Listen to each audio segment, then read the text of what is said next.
Fala aí galera, bem-vindos a mais um vídeo do canal. E esse vídeo aqui vai ser atendendo a inúmeros pedidos. Na verdade, no último vídeo de Luigi Responde, um dos inscritos me pediram para fazer essa configuração, que é uma configuração PC da crise, né? Ou seja, gastando o mínimo possível, um PC de baixo custo, só para rodar alguns jogos mais leves. E cara, eu pedi para ele comentar no vídeo de Luigi Responde, e caso o comentário dele tivesse ao menos 20 joinhas, né, a galera querendo também assistir esse vídeo, eu estaria fazendo na quinta-feira hoje. E cara, eu me surpreendi com a quantidade de likes que o comentário do Vitor teve no vídeo de Luigi Responde. Vocês podem ver aí quase 400, né, likes, é uma quantidade muito grande. E não tem jeito, não teve jeito, né? Vou ter que fazer aqui o PC da crise para vocês. E bom, antes de começar, eu só queria deixar alguns recados. Obviamente, pelo orçamento tá bem restrito, nós vamos ter que abrir mão de alguns recursos e até mesmo de alguns componentes. Além disso, eu quero deixar claro que ele não é um PC que vai rodar os jogos atuais. Battlefield 1, GTA V, sei lá, The Witcher 3, esses jogos fica inviável de rodar, infelizmente, né? Eu queria muito que desse para rodar esses jogos com R$ 1.400. E, cara, ele também não é um PC muito bom para upgrades.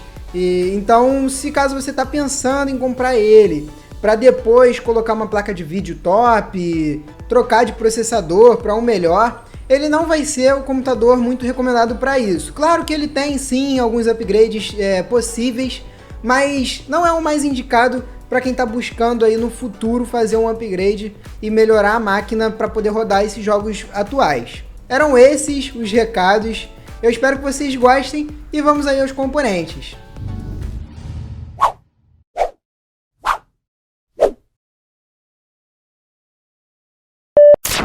Bom pessoal, não teve jeito, o processador, tive que colocar aqui uma APU no caso. Para quem não sabe o que é uma APU, basicamente é um processador que vem com um chip gráfico integrado, que vem com uma placa de vídeo, entre aspas, dentro do chip do processador. Dessa maneira, o processador vai compartilhar o mesmo espaço físico com o chip gráfico, e por isso a APU normalmente perde um pouco de desempenho em relação a cálculo bruto que o processador realizaria. E o modelo que eu coloquei aqui nessa configuração é o A8 7650K, que é um processador desbloqueado, ele é quad-core, o clock dele é de 3.3 GHz, mas tem um turbo que vai para 3.8, que é bem interessante. A fabricação dele é de 28 nanômetros e ele pertence à linha Kaveri. Além disso, um trabalho bacana da AMD foi trazer um TDP baixo para esse processador, de 95 watts apenas, o que permite que a gente coloque uma placa-mãe mais simples. Sobre a placa de vídeo integrada dele, ele vem com uma R7 com 512 stream processors e 720 MHz de clock. Ela é praticamente em desempenho a uma R7 250 DDR3, lembrando que o chip integrado aqui, a APU, ele vai utilizar a memória RAM para armazenar questões gráficas. Então é importante que você coloque uma memória com um clock um pouco mais alto. Na verdade, quanto mais alto, mais desempenho você vai ter.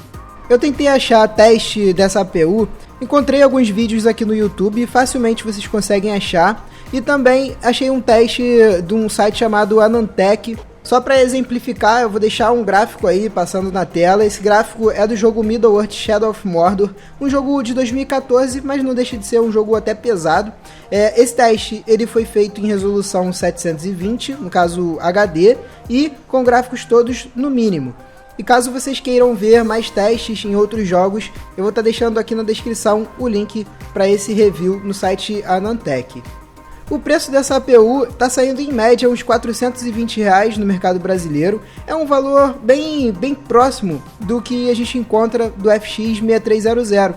Obviamente, se você quiser optar pelo FX 6300, você vai perder a questão do vídeo integrado e também o socket é diferente. Dessa forma, você vai precisar trocar também a placa-mãe. E lá fora eu encontrei por 70 euros ou 70 dólares. Já a placa-mãe da configuração será uma Asus A68HMK, uma placa-mãe também de entrada, né, para os processadores com socket FM2+. Muito importante lembrar, o socket do processador tem que ser o mesmo da placa-mãe, para eles serem compatíveis. Além disso, no caso da plataforma AMD, certas vezes alguns processadores, por conta do TDP alto, não serão compatíveis com certas placas-mãe. Então, para não ter dúvida nenhuma, é sempre bom entrar no site da fabricante, no caso da placa-mãe, e procurar no site a lista de processadores suportados por ela.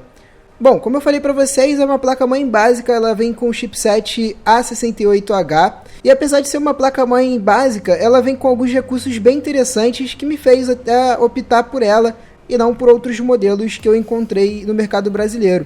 Ela suporta no máximo 32 GB de memória RAM do tipo DDR3, com clocks até 2400 MHz no caso de overclock. Ela tem 4 portas SATA, todas elas do tipo 6 gigabits por segundo.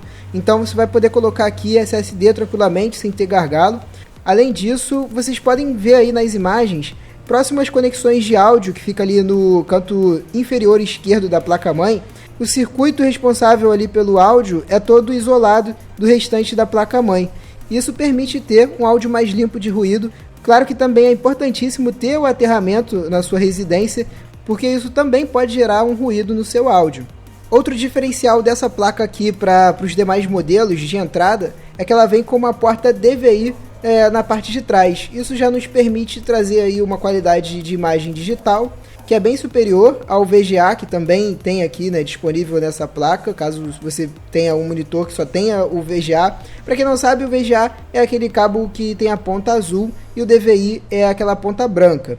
E dá para ver aí que ela tem também dois USBs 3.0, mais dois USBs 2.0, o restante das entradas são meio que padrões na maioria das placas. Por ser uma placa-mãe com recursos interessantes, eu encontrei ela um pouquinho mais cara que outros modelos mais básicos. Mas eu acho que valeu a pena, porque a diferença de preço ali é basicamente de R$60, e na minha opinião é um diferencial bacana. Os preços vocês podem ver ali, eu encontrei por R$340 no mercado brasileiro, lembrando que esse valor aqui que eu coloquei é em boleto bancário.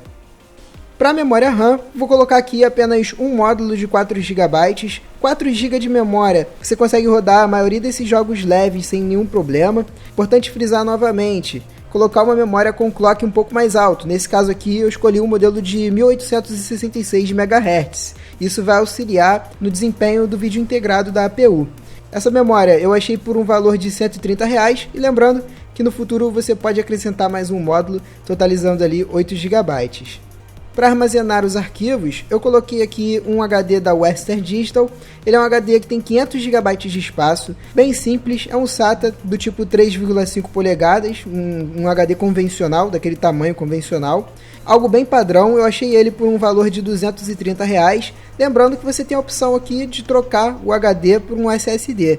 Fazendo essa troca você vai ganhar um pouquinho mais de desempenho na leitura e gravação dos arquivos, mas por outro lado você perde aí em tamanho, né, em espaço de armazenamento. No caso do SSD, nesse valor seria um de 120 GB, e para quem tem dúvida, não tem problema nenhum usar somente o SSD. E para finalizar, o nosso gabinete vai ser em conjunto com a fonte. Eu optei em colocar aqui esse gabinete da marca Multilaser, modelo GA127. Ele é um gabinete daquele formato slim, que tem um tamanho bem compacto, é praticamente um console, né, o tamanho dele. Claro que é um pouquinho maior dependendo do console, mas ele é bem menor do que qualquer gabinete padrão ATX. Como o nosso PC não tem placa de vídeo off-board, vai ser de boa utilizar esse gabinete, vai dar espaço suficiente, né, para todos os nossos componentes, e é bem interessante pela questão dele ser compacto. Existem algumas placas de vídeo no mercado que são compatíveis com esse tipo de gabinete. Então, caso você queira colocar uma placa de vídeo off-board no futuro, mesmo que não seja muito recomendado para essa configuração, dá para você fazer sim, é só você buscar por modelos low profile, que seriam justamente placas com PCB de perfil baixo. Sobre a fonte que vem em conjunto com esse gabinete, ela é uma fonte genérica de 200 watts. Claro, galera, que não é muito recomendada a utilização dessas fontes porque faltam proteções, faltam circuitos para proteger sobre tensão, o próprio PFC ativo, que é outro fator importante da gente ter numa fonte. Mas como nossa configuração aqui ela é bem, podemos dizer, econômica, né, em questão de energia, e também pelo fato de a gente não ter uma placa de vídeo off-board, eu acredito que não tenha muitos problemas a utilização de uma fonte genérica. Mesmo assim, você pode optar gastar um pouquinho mais de dinheiro, uns R$100 a mais ou menos, e pegar uma Seasonic SS300 TFX, que é uma fonte que tem PFC ativo e selo 80 Plus, e ela é daquele formato slim, provavelmente vai caber aqui nesse gabinete. Enfim, pessoal, esse gabinete eu achei por um valor de R$150 e pela questão dele ter uma fontezinha inclusa, eu acho que foi uma escolha interessante aqui para nossa configuração. Bom, pessoal, nesses slides finais, primeiro eu estou mostrando para vocês a lista de peças, a lista de todos os componentes utilizados nessa configuração e o valor final que a gente chegou. Bom, eu coloquei um valor de frete de aproximadamente R$150, um valor arbitrário. E essa configuração, somado a esse valor de frete, ficou ali no total de R$1.430. Tirando o frete, a gente fica com um valor abaixo de R$1.300. É um valor bem interessante, é uma máquina bem econômica. Claro que você ainda vai precisar comprar monitor, teclado e mouse, os periféricos no caso, mas eu acho que é uma saída interessante para quem quer rodar o CSGO, por exemplo, já com uma qualidade melhor. Lembrando que os preços foram pegos no dia 29/11 e eles podem variar conforme a data. Agora, sobre alterações que a gente poderia fazer aqui nesse PC. A primeira alteração, eu visei ter mais desempenho.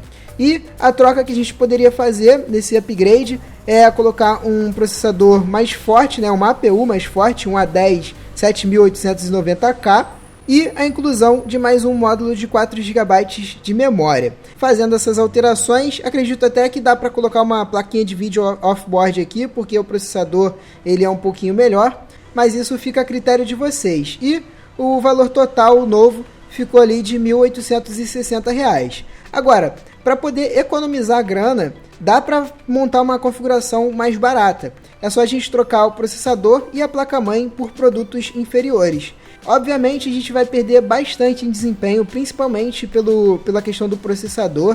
Esse A6 7400K, ele é um processador dual core e vem com uma placa gráfica integrada, uma Radeon R5, que é bem inferior ao que eu escolhi a princípio. Só que eu achei bem interessante pela questão do valor e já é um PC básico para você ter na sua casa, para você acessar a internet e fazer outras tarefas mais simples. Bom, pessoal, encerro por aqui mais um vídeo do canal. Espero que vocês tenham gostado. Se caso você gostou, não esquece, deixa o like. Deixa também nos comentários algumas alterações que vocês fariam nessa máquina. Qual é a sua configuração para um PC da crise? Coloque aí nos comentários, porque vai ser bem importante a gente ter esse diálogo, porque o que nós gostamos aqui é de hardware, então é sempre bom bater um papo e ver outras opiniões. Bom, minhas redes sociais estão passando aqui embaixo. Qualquer dúvida, você pode entrar em contato através do Twitter, que é a rede social que eu estou mais ativo, e rapidinho eu vou estar respondendo vocês. Falou, galera, obrigado por assistir. É isso, um abraço, valeu e fui!